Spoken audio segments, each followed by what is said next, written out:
नमस्कार मित्रांनो, एड लागलं प्रेमाचं या मालिकेच्या आजच्या भागामध्ये आपण बघणार आहोत. इथे मंजिरी आता रायाला विचारू लागते, राया सांग ना, तुझ्या मनात काय टॉप सिक्रेट आहे, तू सांगत होता ना.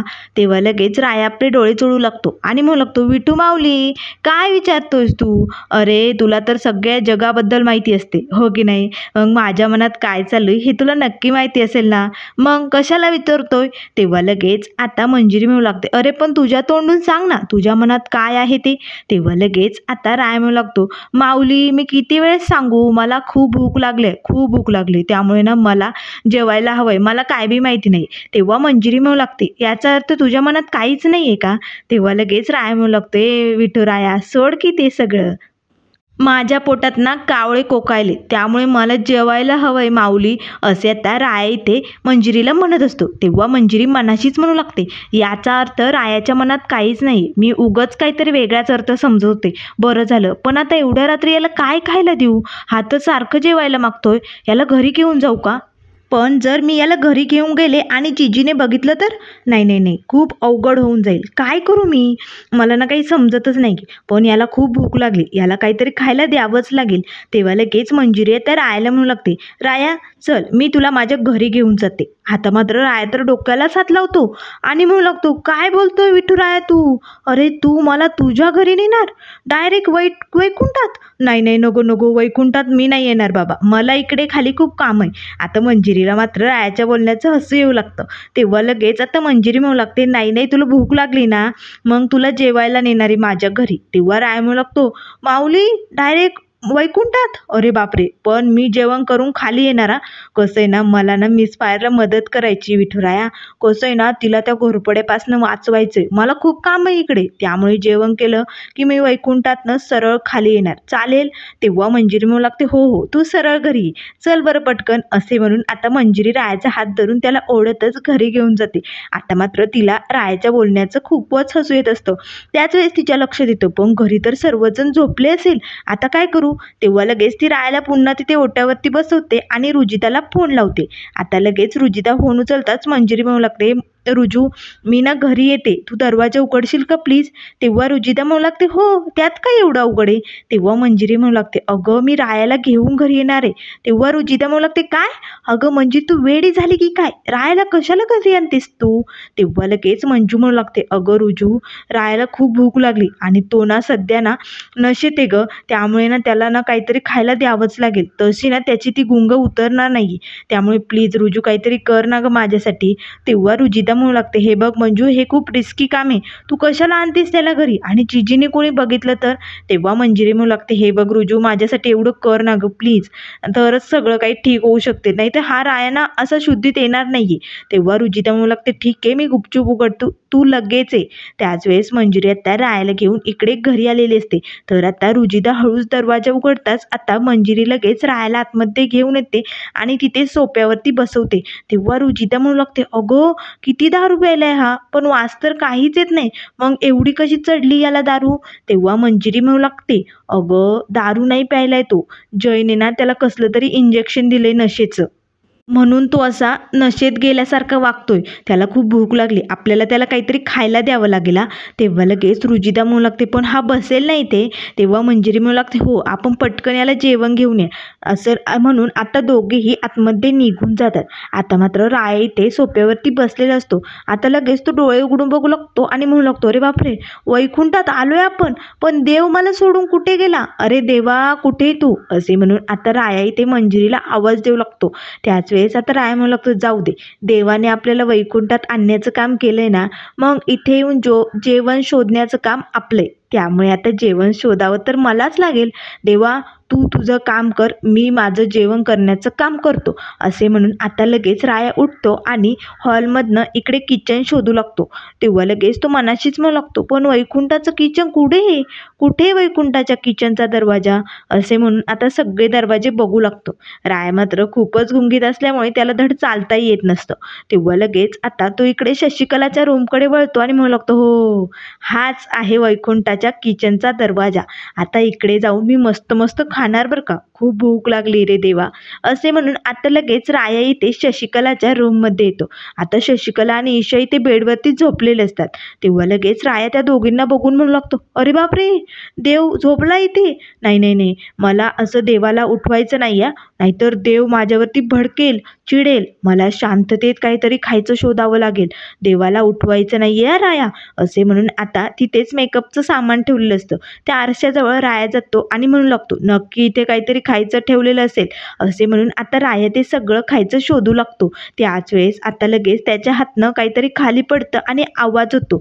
तेव्हा लगेच शशिकलाला जाग येते. तेव्हा शशिकला झोपेतच म्हणू लागते, इश्के, अगं काय करते तू. त्याच वेळेस राया गपचूप लपून बसतो आणि म्हणू लागतो, अरे बापरे, देवाला जाग आली. देवाची झोप मोडवली राया, तू हे चुकीचं केले. असे म्हणून राया तर धावतच त्या रूममधनं इकडे बाहेर येतो. आता मात्र लगेच शशिकलाला जाग येते. तेव्हा शशिकला बघते तर कसला तरी आवाज झाला होता. याचा अर्थ चोर तर नाही आले ना घरात. अरे बापरे, म्हणजे चोर घुसले आपल्या घरात. शशिकला जोरजोरात ओरडणार तेच ती म्हणू लागते, नाही नाही, आरडाओरडा करून जमणार नाही, मला गुपचूप चोराला पकडावं लागेल. आता ईशाही इथे झोपलेली असते. तेव्हा लगेच आता शशिकला उठून बाहेर येते तर तिला तिथे कोणीच दिसत नाही. त्याच वेळेस मंजिरी आणि रुजिदा दोघेही ताट घेऊन आता हॉलमध्ये आलेले असतात. आता बघतात तर इथे हॉलमध्ये राया नसतो. तेव्हा मंजिरी दरवाज्यातनं बाहेर अंगणात डोकावून बघते, राया इथेही नाहीये. अगं कुठे गेला हा. तेव्हा रुजिदा म्हणू लागते, हा राया पण ना नक्की जिजी आणि नानांना उठवणार. जिजीच्या त्यांच्या रूममध्ये तर नसन गेला ना. असे म्हणून दोघेही आता ताट ठेवून धावतच इकडे नाना जिजीच्या रूमकडे येतात. तर इथे राया आता नाना आणि जिजीच्या रूममध्ये आलेला असतो. आता मात्र राया लगेच स्वतःशीच बडबडत असतो, अरे बापरे, देवाची झोप मोडली होती या रायाने. नाही नाही नाही, वैकुंठात येऊन काही चुकायचं काम करायचं नाही या. राया जे काही करायचे ते बरोबर करायचे. असे म्हणून आता राया इथेही जेवायला काहीतरी शोधू लागतो. त्याच वेळेस त्याचं लक्ष जातं, अरे बापरे, इथे तर माऊली झोपलेत. नाना आणि जिजी तिथे बेडवरती झोपलेले असतात. तेव्हा लगेच राया म्हणू लागतो, आता मला माऊलीचं दर्शन घ्यायचंच आहे, मला माऊलीचं दर्शन घ्यायचंच आहे. असे म्हणून आता लगेच राया इथे जिजीच्या पायांना हात लावून डोकं टेकवणार तेच लगेच रुजिदा आणि मंजिरी येतात आणि रायाला ओढू लागतात. तेव्हा राया म्हणू लागतो, काय करताय तुम्ही. मला माऊलीचं दर्शन घेऊ द्या, मला माऊलीचं दर्शन घेऊ द्या, वैकुंठात माऊली भेटलेत मला. तेव्हा लगेच रुजिदा म्हणू लागते, अरे काय करतोय राया तू, जिजी उठेल, चल पटकन बाहेर. असे म्हणून आता दोघेही इथे रायाला ओढत बाहेर घेऊन येतात. त्याच वेळेस आता त्या दोघेही सोप्यावरती रायाला बसवतात आणि म्हणू लागतात, तुला भूक लागली ना, मग गुपचूप खाऊन घे, कुठेही जाण्याची गरज नाहीये. काय करत होता तू, तुला काही कळतं की नाही राया. त्याच वेळेस इकडे रूममध्ये शशिकला झोपण्यासाठी आलेली असते. आता मात्र लगेच शशिकलाला कुजबूज ऐकू येऊ लागते. तेव्हा शशिकला म्हणू लागते, आवाज तर येत होता, पण आता हा आवाज कुणाचा आहे, म्हणजे नक्की काहीतरी गडबड आहे, मला बाहेर जाऊन बघावंच लागेल. असे म्हणून आता शशिकला इकडे हॉलकडे येत असते. त्याच वेळेस आता मंजिरी रायाला म्हणू लागते, तुला भूक लागली ना, मग धर हे ताट हातात घे आणि पटकन खाऊन घे आणि जा ना बाबा इथनं. नाना आणि जिजी उठायच्या आधी पटकन जा, गडबड करू नको. तेव्हा लगेच राया तर जेवायला सुरुवात करणार तेच शशिकला येते आणि म्हणू लागते, काय चालू आहे हे सगळं, हा सगळा काय तमाशा चालू आहे, हा गुंड इथे काय करतोय, अजिबात जेवायचं नाही या, ताट घे त्याच्याकडनं. त्याच वेळेस आता लगेच राया शशिकलाकडे डोकावून बघू लागतो आणि म्हणू लागतो, ए शप्परनका, शप्परनका, तू इकडे वैकुंठात काय करते शप्परनका. आता मात्र शशिकलाला खूपच राग येतो. तेव्हा लगेच आता मंजिरी म्हणू लागते, राया काय करतोयस तू.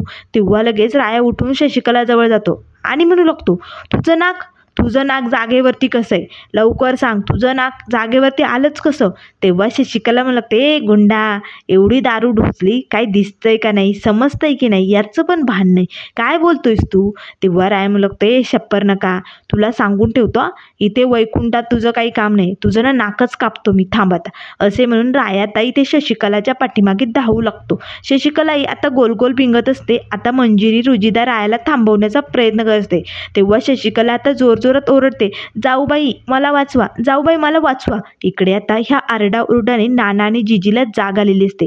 तेव्हा लगेच आता मंजिरी म्हणू लागते, शशिकला काकू काय करतेस, हे बघ जिजी नानाला नको उठू, राया काहीच करणार नाहीये. शांत बैस काकू, प्लीज माझं ऐकून घे. पण मात्र शशिकला आता मुद्दामून नाना आणि जीजीला उठवण्यासाठी जोरजोरात ओरडू लागते. त्याच वेळी जीजी आणि नाना दोघेही रूममधनं धावतच बाहेर येतात आणि बघतात तर राया येऊन हा सगळा तमाशा करतोय. तेव्हा जीजी भडकते आणि मंजिरीला म्हणू लागते, मंजिरी हे सगळं काय चालू आहे? अगं काय तमाशा आहे हा? सकाळी दारू पिऊन बाहेर अंगणात धिंगाणा केला या रायाने आणि आता डायरेक्ट दारू पिऊन घरात आलाय. तेव्हा मंजिरी म्हणू लागते, हे बघ जीजी असं काही नाहीये. तेव्हा लगेच आता राया म्हणू लागतो, ए शपर नका, तुला सोडणार नाही आहे मी. तू ना एकदम खोटारडी बाई आहे, भामटी आहे तू, भामटी बाई. तेव्हा लगेच आता शशिकला तर रायाकडेच बघू लागते. तेव्हा राय म्हणू लागतो, चोंबडी चोंबडी तू, चोंबडी बाई आहे, खोटारडी कुठली. तेव्हा शशिकला मनाशीच म्हणू लागते, अरे बापरे, दारूच्या नशेत तर हा सगळं खरं खरं बोलतोय. याचा अर्थ याच्या मनात मंजिरीविषयी प्रेम आहे, हे सगळं आत्ताच तो बोलू शकतो आणि हीच संधी आहे याच्या तोंडून सत्य वधवून घेण्याची. आणि मग एकदा का कळलं की महिनाभर थांबायची गरजच नाही, आजच सगळं काही फेसला होऊन जाईल. तेव्हा लगेच आता जीजी म्हणू लागते, ए गुंडा, इथे कशाला आलाय रे एवढ्या रात्री आमच्या घरात? लगेच इथनं जायचा. मंजिरी, याला लगेच इथनं बाहेर काढ. तेव्हा लगेच शशिकला आता इथे जीजीजवळ येते आणि जीजीला म्हणू लागते, जीजी जाऊबाई शांत व्हा, काय करताय तुम्ही? कशाला बाहेर काढताय त्याला? नका काढू त्याला बाहेर. हे बघा, तो जे काय बोलतोय ना दारूच्या नशेत खरं खरं बोलतोय. तुम्हाला बघायचं का? आता बघा, ही संधी चालून आली आपल्यासमोर. आता महिनाभर थांबण्यापेक्षा आत्ताच कळेल ना आपल्याला या रायाच्या मनात मंजिरीविषयी नेमकं काय आहे ते. आणि राया हा दारूच्या नशेत नेहमी खरंच बोलतो, कुठलाही माणूस दारूच्या नशेत खरंच बोलतो. त्यामुळे जाऊबाई, हीच संधी आहे. हे बघा, मी त्याच्या तोंडून सत्य वधवून घेते की नाही बघाच.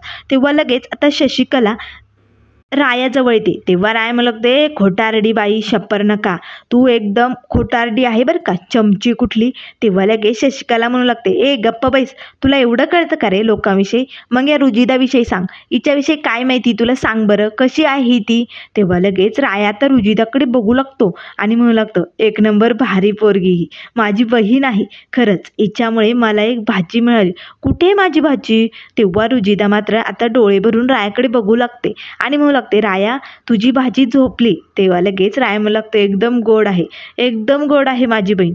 पण एक गोष्ट लक्षात येत नाहीये माझ्या, तू एवढी चांगली आहे रुजिदा, मग तुझी आई एवढी कशी ग खोटारडी, खडूस? मला ना हेच कळत नाहीये नक्की. हा, आता मला कळलं, आता माझ्या डोक्यात ट्यूब पेटली आहे. तेव्हा सगळेजण तर रायाकडे बघू लागतात. तेव्हा राया लगेच शशिकलाकडे बोट करतो आणि म्हणू लागतो, नक्कीच तू हिला दवाखान्यातनं चोरून आणलंय ना? ही तुझी पोरगी नाहीये, बरोबर ओळखलं की नाही मी? बघ, पोरगी कशी आणि आई कशी, याचा अर्थ तुझी ही पोरगीच नाहीये, तू चोरून आणली. चोरटी कुठली, मला माहीतच नव्हतं तू चोरटी पण आहेस. तेव्हा लगेच जीजी म्हणू लागते, राया काय चालू हे सगळं? बंद कर हे सगळं, का असं वागतोयस तू आमच्या घरात येऊन? तेव्हा लगेच शशिकला म्हणू लागते, जाऊबाई शांत व्हा तुम्ही, आता बघाच मी याच्या तोंडून कसं सत्य वधवून घेते ते, थांबा तुम्ही. तेव्हा मंजिरी म्हणू लागते, काकू काय करतेस तू? अगं तो नशेत आहे त्यामुळे तो काही बोलू शकतो, काय करतेस तू? तेव्हा शशिकला म्हणू लागते, मंजिरी तू गप्प बैस आणि तू शांत हो, मी बरोबर त्याच्याकडून सगळं काही बोलून घेणार आहे, तू थांब जरा. तेव्हा लगेच आता इथे शशिकला रायाला ओढतच नानांजवळ घेऊन जाते आणि म्हणू लागते, सांग यांच्याबद्दल काय वाटतं तुला, सांग पटकन. तेव्हा लगेच राया आता नानांकडे डोळे भरून एकटक बघू लागतो आणि म्हणू लागतो, हा एक गरीब बाप आहे, गरीब बाप, नेहमी याच्यावरती अन्याय होत असतो आणि जेव्हा केव्हा हा अन्यायामध्ये सापडतो ना तेव्हा हेच म्हणत असतो, मी मरतो, मी मरून जातो, मी मरून जातो. काय करणार आहे याला, कसं समजावं याला? अरे जरा जगून बघ, जग जरा, मग कळेल तुला आयुष्य कसं असतं. माणूस ना मरणासाठीच खाली येतच, एक दिवस मरायचंच असतं. पण कधीतरी जागा हो, लोकांकडे बघ कसे वागतायत आणि जागा होऊन जगायचं बघ. तेव्हा शशिकला लगेच रायाला ओढत नेते आणि म्हणू लागते, गप्प बैस, बाद झालं तुझं भाषण. आता हा निखिल आहे, याच्याबद्दल काय वाटतं हे सांग आता. तेव्हा लगेच राया आता निखिलकडे बघू लागतो आणि म्हणू लागतो, हा एकदम भारी पोरगा आहे, असे म्हणून त्याला मिठी मारतो आणि म्हणू लागतो, अरे वा, खरंच एकदम बहिणीसाठी पक्का भाऊ आहे. जेव्हा केव्हा बहीण संकटात सापडेल ना तेव्हा हा पाठीशी उभी राहायला एकदम खमका आहे, खूप भारी माणूस आहे आणि हा गरिबांसाठी चालवतो. तेव्हा शशिकला लगेच म्हणू लागते, काय काय म्हणायचंय तुला? तेव्हा राया म्हणू लागतो, म्हणजे गरिबांसाठी रात्र शाळा चालवतो हा खूप भारी माणूस आहे. त्याच वेळेस शशिकला आता ओढतच लगेच इकडे मंजिरीजवळ रायाला घेऊन येते. तेव्हा लगेच आता ईशा बाहेर येते आणि म्हणू लागते, अगं मम्मी काय चालू आहे सगळं? रात्री कोणी धड झोपून पण देत नाही, किती उशीर गडबड चालू ही सगळी. त्याच वेळेस ईशाचं लक्ष आता रायाकडे जातं. आता मात्र ईशा खूप खुश होते आणि म्हणू लागते, राया यावेळेस तर तू माझ्या स्वप्नात येत असायचा, आता तर डायरेक्ट तू आमच्या घरी, वा काय भारी आहे ना. तेव्हा राया म्हणू लागतो, शशिकला ही बरोबर तुझी पोरगी, पण वरचा मजला ना हिचा रिकामा आहे, एवढं मात्र घोळ आहे हिच्यात, पण ही तुझीच पोरगी शोभते. शशिकलाला मात्र राग येतो. तेव्हा शशिकला म्हणू लागते, ए गप्पा बैस, तू ना काही बोलू नको. त्याच वेळेस आता लगेच रायाला ती मंजिरीसमोर उभं करते आणि म्हणू लागते, बोल हिच्याबद्दल काय वाटतं, सांग लवकर. तेव्हा लगेच आता मंजिरी म्हणू लागते, अगं काकू काय करतेस तू? त्याच्याकडून काही उगाच बोलून घेऊ नको, तो काही बोलतोय का? नाही ना, मग बळच कशाला काय विचारते. तेव्हा लगेच जीजी म्हणू लागते, मंजिरी थांब, मलाच राया काय बोलतोय ना हे ऐकायचंय, आज मला बघायचंच आहे याच्या मनात नेमकं काय आहे आणि हा काय बोलतोय ते. आता हा दारूच्या नशेत खरं बोलतोय ना, मग बघू दे याच्या मनात तुझ्याविषयी नेमकं काय आहे. तू सारखं मैत्री मित्र करत असते ना, मग बघूया तरी नेमकं काय चालू आहे ते. तेव्हा लगेच आता मंजिरी मनाशीच म्हणू लागते, काकू ना हे सगळं मुद्दामून करते, पण आता राया जर काही बोलला तर? नाही नाही नाही, खरंच रायाच्या मनात तसं काही असेल का? याचा आता इथे मंजिरी विचार करून तिला भीती वाटू लागते. त्याच वेळेस शशिकला म्हणू लागते, अरे राया सांग की, सांग तुझ्या मनात काय आहे? ही कोण आहे तुझ्यासमोर? ही मंजिरी आहे ना, तुझी मैत्रीण आहे ना, सांग ना मग हिच्याबद्दल काय आहे. तेव्हा लगेच आता राया म्हणू लागतो, ही ही तर माझी बेस्ट फ्रेंड आहे, एकदम बेस्ट फ्रेंड. तेव्हा शशिकला म्हणू लागते, हो ना, मग ही तुला आवडते का? आता मात्र लगेच मंजिरी म्हणू लागते, अगं काकू काय विचारतेस तू? तेव्हा लगेच शशिकला म्हणू लागते, मंजिरी तू गप्पा बैस, ही तुला आवडते का राया, सांग बरं. तेव्हा लगेच राया म्हणू लागतो, हो आवडते, कुणाला नाही आवडणार, मिस फायर लय भारी, जगात भारी, जगात कुणालाही मिस फायर आवडेल एवढी भारी. तेव्हा लगेच आता शशिकला म्हणू लागते, हो का, आवडते ना मग तुला ही मिस फायर, मग तिच्याबद्दल अजून तुझ्या मनात काय काय आहे ते सांगून टाक ना. तेव्हा लगेच राया म्हणू लागतो, खरंच खरंच सांगू का माझ्या मनातलं? तेव्हा मंजिरी मात्र घाबरते. तेव्हा शशिकला म्हणू लागते, हो सांगून टाक लवकर सांग. तेव्हा राया म्हणू लागतो, ही ना माझी बेस्ट मैत्रीण आहे, एकदम भारी, अशी कोणीच नाही आहे माझ्या आयुष्यात आजपर्यंत, अशी कोणी नाही आहे. असा डिफिकल्ट आहे ना माझा मित्र एकदम जवळचा, पण तो बॉयफ्रेंड आहे, तशी ही मिस फायर ना माझी गर्लफ्रेंड, सगळ्यात भारी बेस्ट फ्रेंड. तेव्हा लगेच आता शशिकला म्हणू लागते, हो ना, मग तुझं हिच्यावरती प्रेम आहे का? तेव्हा लगेच राया आता मंजिरीकडे बघू लागतो. आता मात्र लगेच शशिकला विचारू लागते, अरे सांग की तुझ्या मनात आहे ना हिच्याबद्दल काहीतरी प्रेम, सांग ना. तेव्हा लगेच राया म्हणू लागतो, हो प्रेम तर आहे ना, पण प्रेम कसं आहे माहिती आहे का, जे एका मित्राचं एका मैत्रिणीवरती असतं ते प्रेम, दुसरं काय नाही, आमच्यात फक्त बेस्ट फ्रेंड मैत्री आहे. आता मात्र मंजिरी डोळे भरून रायाकडेच बघू लागते. जीजी नाना सर्वजण रायाकडे बघत असतात. तेव्हा लगेच राया म्हणू लागतो, हो माझी खूप चांगली मैत्रीण आहे, एकदम बेस्ट मैत्रीण, अशी मैत्रीण कुणाचीही नसेल, आणि मी काय हिच्यावरती प्रेम करू शकतो, माझी काही लायकी आहे का, आमची फक्त मैत्री, आपण तर दगड माणूस आहोत ना, चप्पल दगड हेच म्हणतात लोक आपल्याला. एकदा जीजी नाही का, ही तुझी आई जीजी.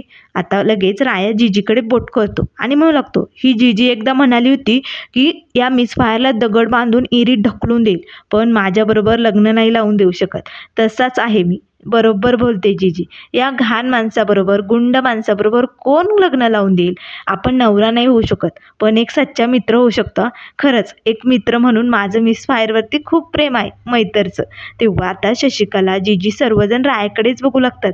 आता मात्र मंजिरी तर इथे रायाकडे एकटक बघत असते. त्याच वेळेस सगळ्यांना आता रायाच्या मनातील सत्य समजलेलं असतं. तर मित्रांनो, पुढील भागामध्ये आपल्याला बघायला मिळेल, इथे आता जयला राहण्याची सोय करण्यासाठी आता शशिकला जीजी सर्वजण आता त्यांच्या घरात एक रूम असतात ती बंद असते, ती नीट करण्यामागे लागलेले असतात. आता मात्र मंजिरीला खूपच राग येतो. तेव्हा मंजिरी आता राया दुकानात येताच रायाला सांगू लागते, आपण राया जयला काल एवढा धडा शिकवला, पण आज तो जय आमच्या घरात राहण्यासाठी येतोय. आपल्याला काहीतरी करावं लागेल. आता मात्र इथे जय बॅग घेऊन घरात आलेले असतो.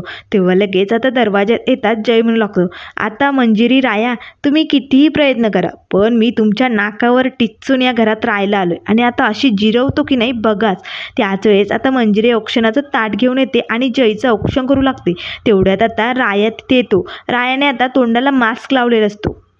जयला कसलाही त्रास होऊ नये म्हणून घरात स्प्रे मारायचा असतो आणि आता ती टीम बनून राया तिथे आलेला असतो. आता रायाने स्प्रे मारण्यासाठी आता वेगळंच औषध आणलेलं असतं आणि आता राया लगेच ती फवारणी इथे मुद्दामून जयच्या तोंडावरती मारतो. तेव्हा लगेच आता जयला इथे त्रास व्हायला लागतो. त्याच वेळेस आता लगेच राया आपला तोंडाचा मास्क काढतो आणि घोरपडेकडे बघू लागतो. तेव्हा लगेच आता जय म्हणू लागतो, काय करू, मला खूप त्रास होतोय जीजी. आता मंजिरी मात्र जयकडे बघून हसत असते. तर मित्रांनो, अशाच मालिकेंच्या अपडेट पाहण्यासाठी चॅनलला लाईक करा, सबस्क्राईब करा. व्हिडिओ पाहिल्याबद्दल धन्यवाद.